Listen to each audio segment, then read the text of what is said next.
पिता परमात्मा कहा गया है, ईश्वर कहा गया है। उसने भी कुछ आध्यात्मिक नियम बनाए हैं, रूल्स रेगुलेशंस बनाए हैं, दिशा निर्देश दिए हैं जनमानस के लिए।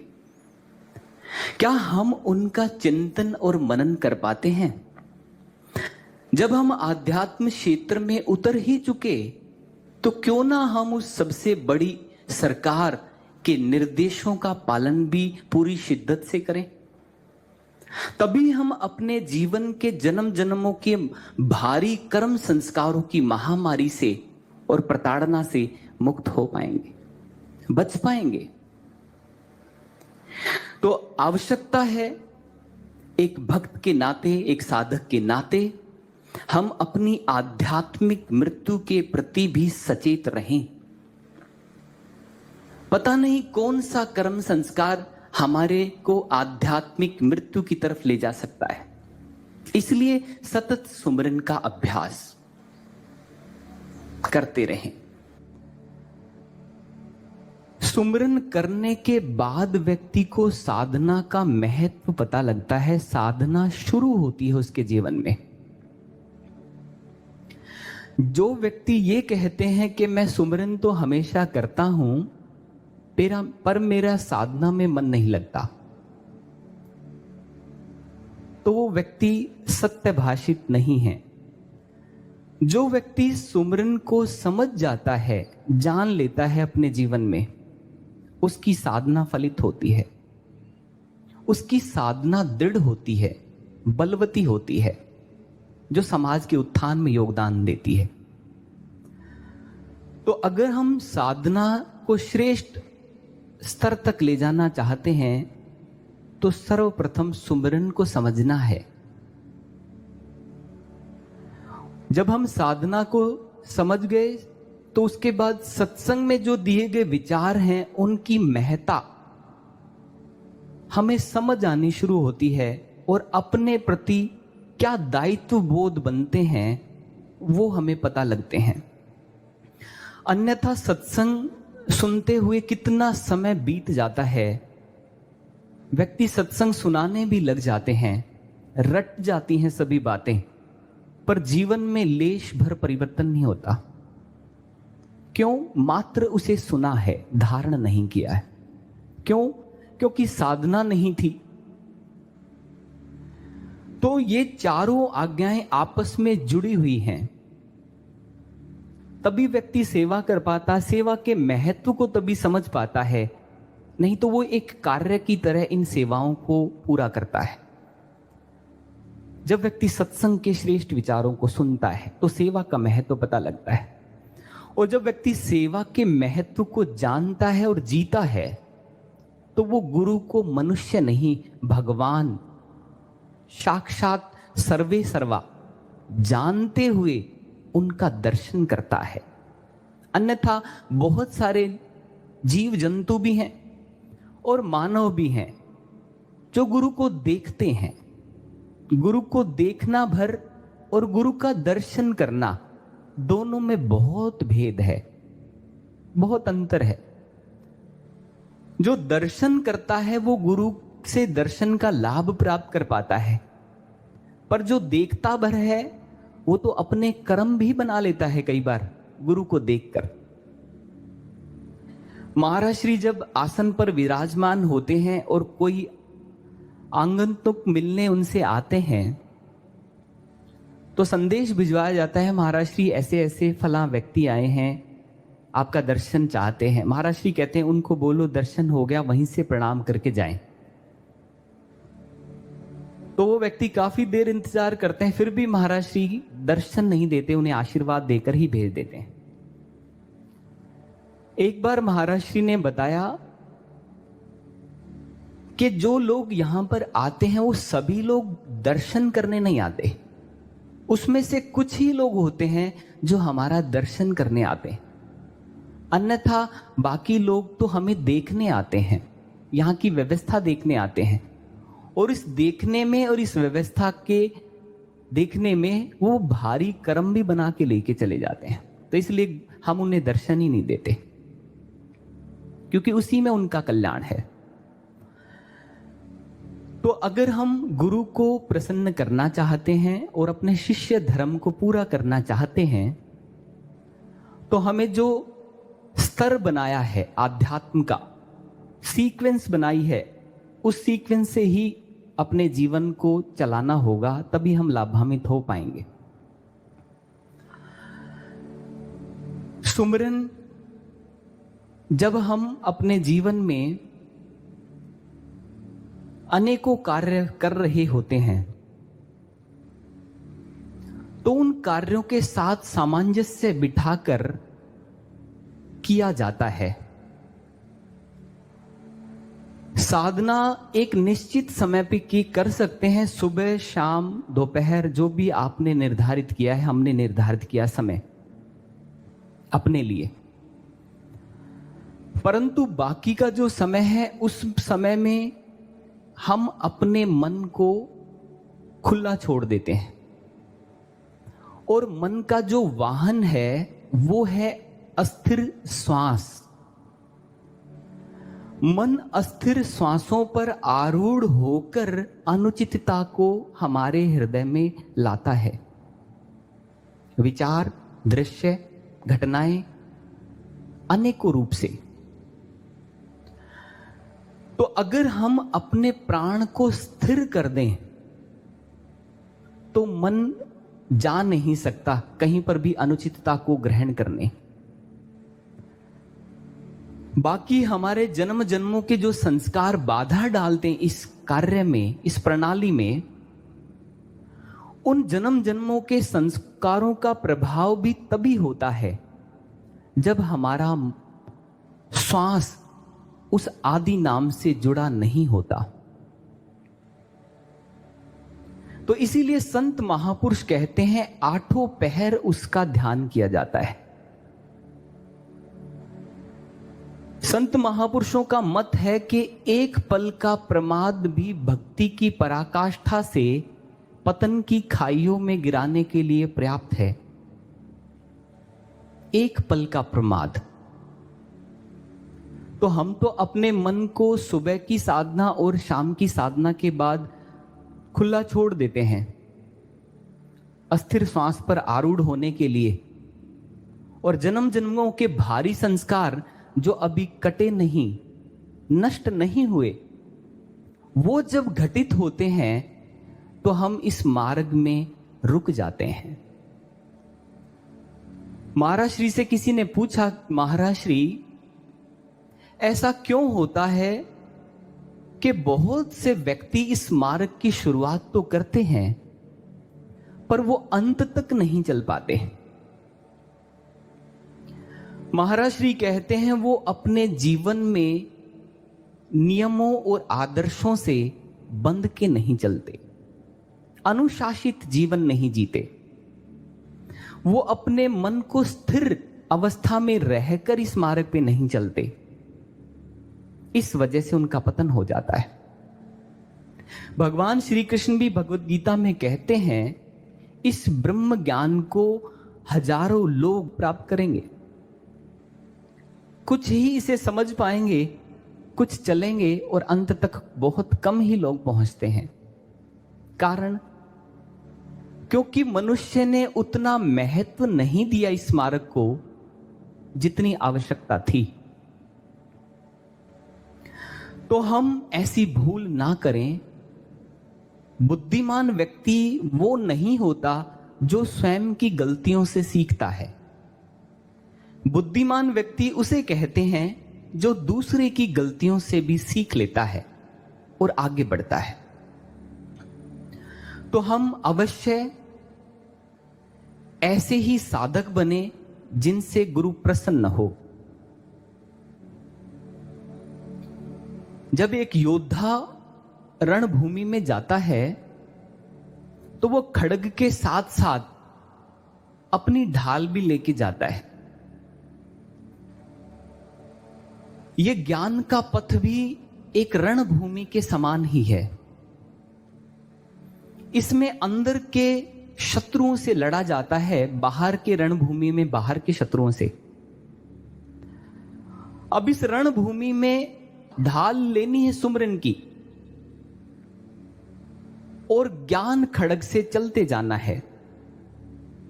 उतरे हो मन से लड़ने को, बस त्रुटि यही एक कर डाली। जब हम कहते हैं कि साधना खड़ग का कार्य करती है और सुमरन ढाल का, तो इससे अभिप्राय है कि एक भक्त जब धर्म के मार्ग पर चलता है, भक्ति के मार्ग पे चलता है, तो उसके जन्म जन्मों के जो संस्कार हैं, जो उसकी वृत्तियां हैं, जो उसका स्वभाव है, वो साधना रूपी खड़ग से विनष्ट होता है, नष्ट होता है, खत्म होता है। पर वही भक्त जब अपने जीवन में जीवन शैली को जीते हुए अपने आसपास के वातावरण से, व्यक्तियों से, परिस्थितियों से संपर्क में आता है, तो उनके संपर्क में आके नए कर्म संस्कार ना बना बैठे वो, इसके लिए सुमरन की आवश्यकता है, सुमरन रूपी ढाल की आवश्यकता है। जब हम सतत सुमरन करते हैं तो हम नए कर्म संस्कार बनाने से बच जाते हैं। इसी वजह से हमें सुमरन का सतत अभ्यास करना चाहिए, ताकि हम अपने लक्ष्य तक पहुंच पाएं, अपनी मंजिल तक पहुंच पाएं। इसीलिए कहा गया, a man know by the company he keeps. मनुष्य की प्रवृत्ति क्या है, मनुष्य का स्वभाव क्या है, वो किस वृत्तियों का है, ये कैसे पता लगता है, वो कैसे वातावरण में रमता है, कैसे लोगों के संपर्क में रहता है, उसके संपर्क वाले लोग कैसे हैं, इन सभी से व्यक्ति की मूल प्रवृत्ति, मूल स्वभाव का पता लगता है। तो सुमरन हमें इन सभी से बचाता है, रक्षा कवच बनता है। इसीलिए सतत सुमरन का अभ्यास करना चाहिए, ताकि आसपास के वातावरण, नकारात्मकता, अनुचित व्यक्ति हमारे जीवन में नए कर्म संस्कार ना बना दें, हम उनसे बच पाएं और हम अपनी संगत को, अपनी आसपास की स्थिति को संभाल पाएं। इसी वजह से कहा गया कि निरंतर सुमरन किया जाए।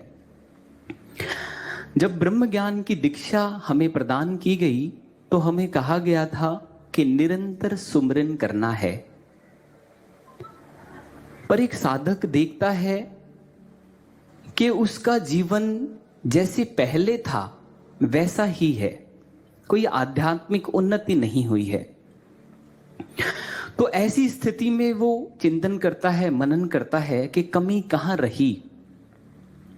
तो उसे पता लगता है कि उसने साधना तो की, अपने जन्म जन्म के कर्म संस्कारों को तो नष्ट किया, पर जो आसपास की परिस्थितियां थी, वातावरण थे, व्यक्ति थे, उनके संपर्क में आके उसने सुमरन के अभाव में नए कर्म संस्कार बना लिए, जिनकी वजह से उसकी आध्यात्मिक उन्नति बाधित हो गई, रुक गई। इसी वजह से हमें कहा गया कि निरंतर सुमरन का अभ्यास करते रहना है, ताकि हम नए कर्म संस्कारों से बच जाएं।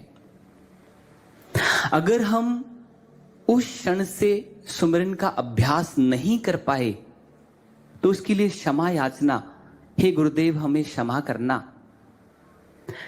अब से क्यों ना शुरू किया जाए, तब नहीं तो अब क्यों नहीं, तो अभी से शुरू किया जाए कि मैं हर क्षण सतत सुमरन का अभ्यास करूंगा। हे महाराज श्री मुझे ऐसी शक्ति देना, ऐसा बल देना।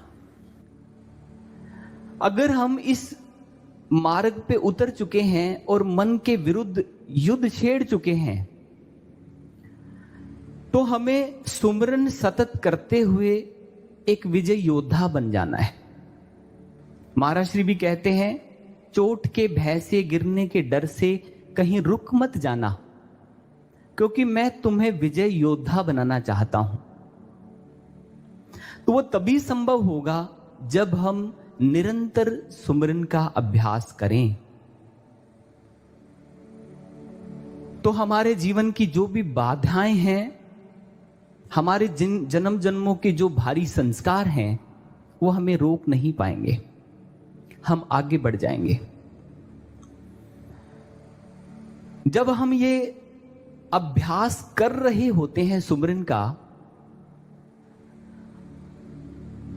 तो हम स्थिर भाव से कभी भी सुमिरन का अभ्यास नहीं करने की वजह से सुमिरन को समझ नहीं पाते।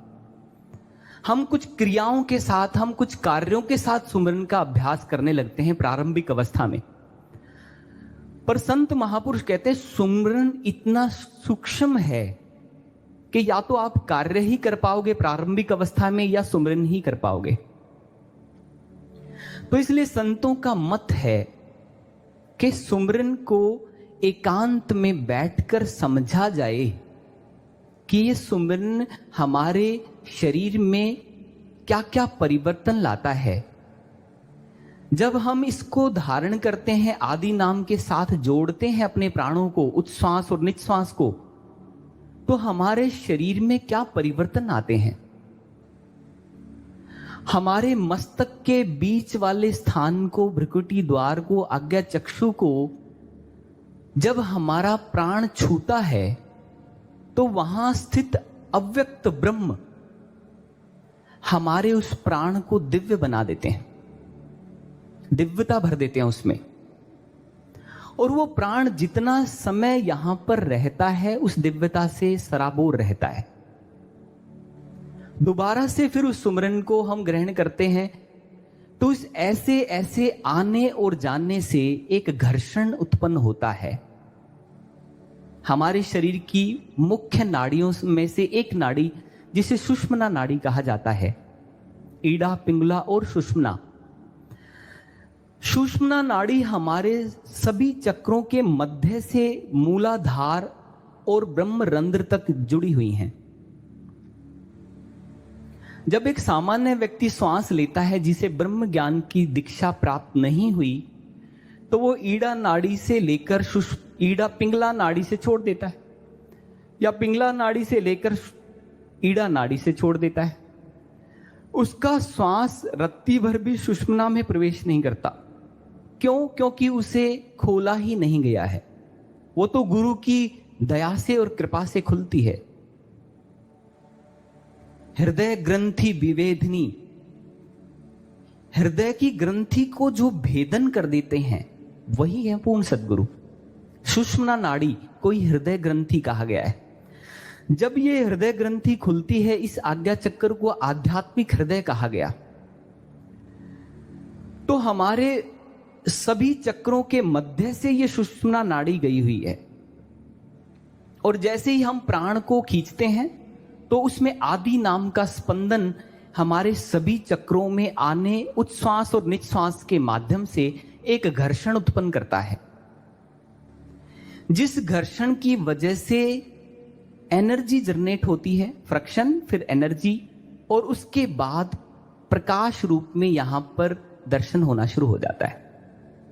यह सुपीरियर साइंस है, यह आध्यात्म विज्ञान है सुमिरन का। जब हम इसे गहनता से समझते हैं, तो उसके लिए हमें एकांत स्थान चाहिए प्रारंभिक अवस्था में। जब उसमें परिपक्व हो जाते हैं, तो हम व्यस्तता में रहकर उसका अभ्यास करें।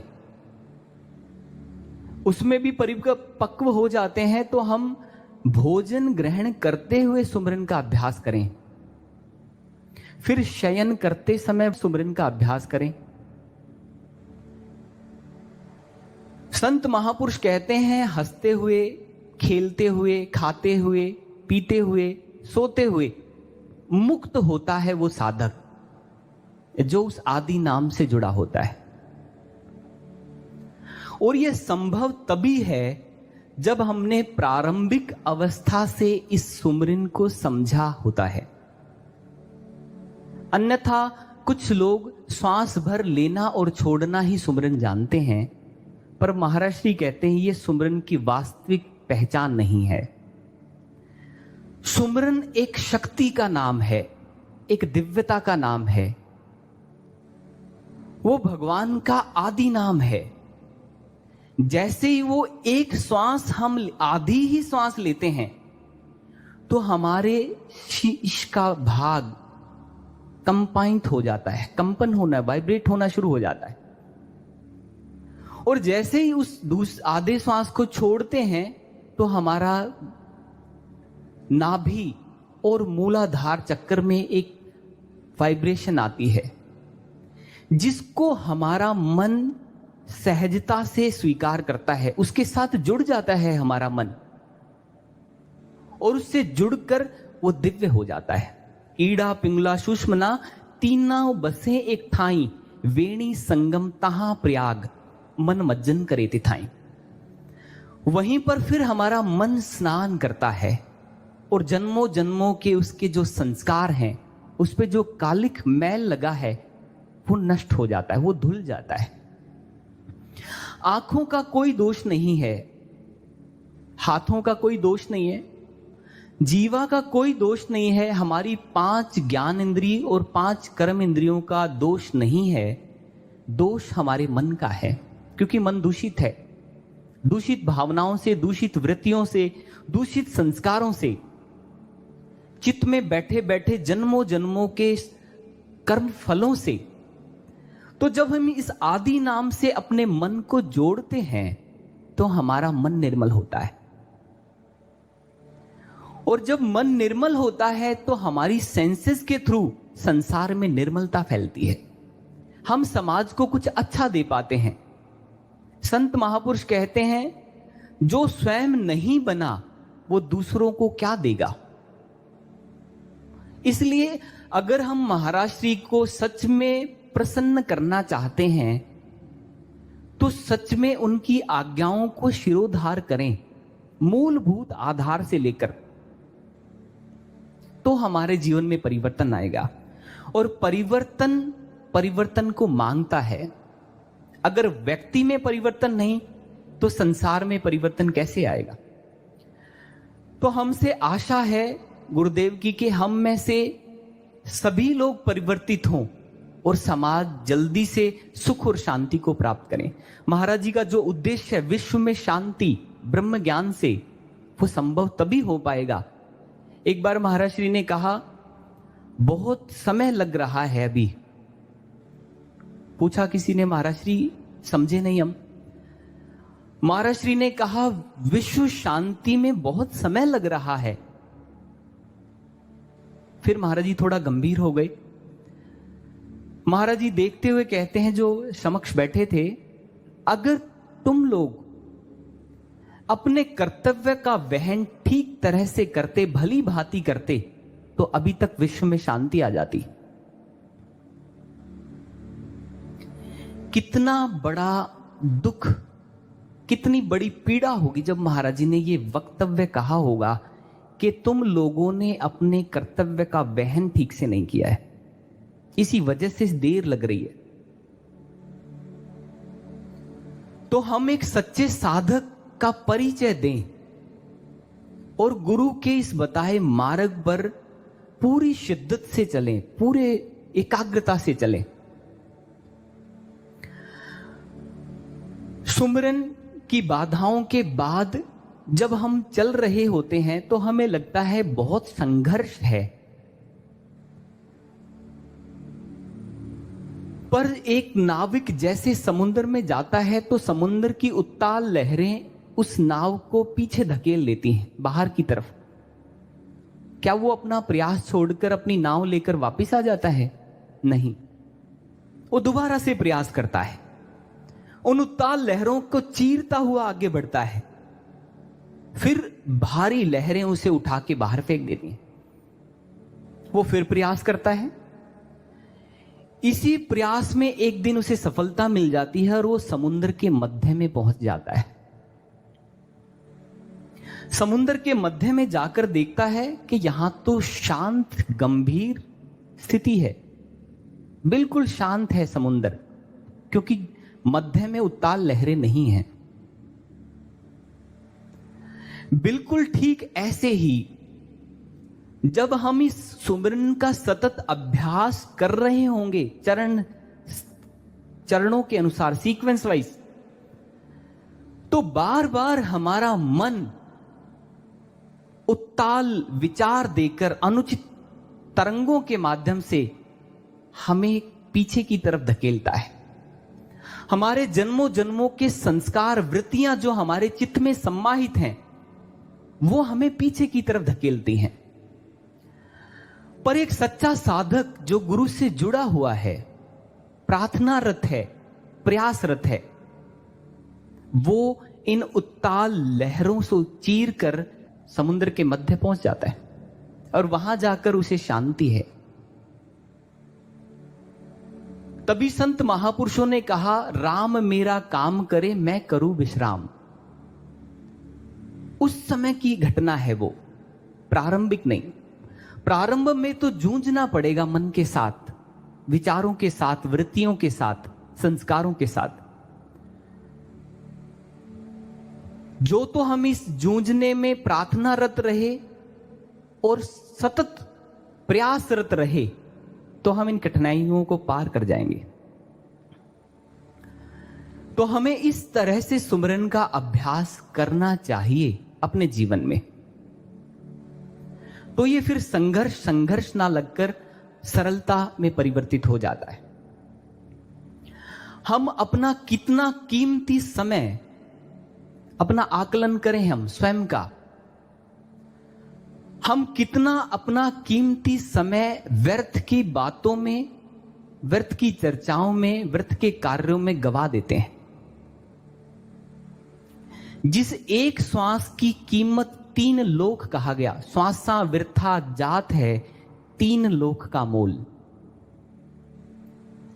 एक श्वास में अगर हमारा मन स्थिर है और हम सदके उस एकाग्रता से बैठे हैं, उस आदि नाम से जुड़ गए, तो वो एक सुमिरन, एक श्वास हमें तीनों लोकों से पार ले जाता है, साक्षात पर ब्रह्म के स्थान पर ले जाता है, लोक में ले जाता है। इसलिए संत महापुरुषों ने एक श्वास की कीमत बताई है ये। और हम अपने दिन में कितने सारे श्वास ऐसे ही व्यर्थ गवाते रहते हैं। और संत महापुरुष कहते हैं, हमारा जीवन दिन, महीने एवं सालों पर निर्धारित नहीं है, वो तो श्वासों पर निर्धारित है कि कितने श्वास लेने हैं और कितने छोड़ देने हैं। चाहे बालक हो, युवा हो या वृद्ध हो, उसकी मृत्यु हो जाएगी एक निर्धारित श्वासों की संख्या के बाद।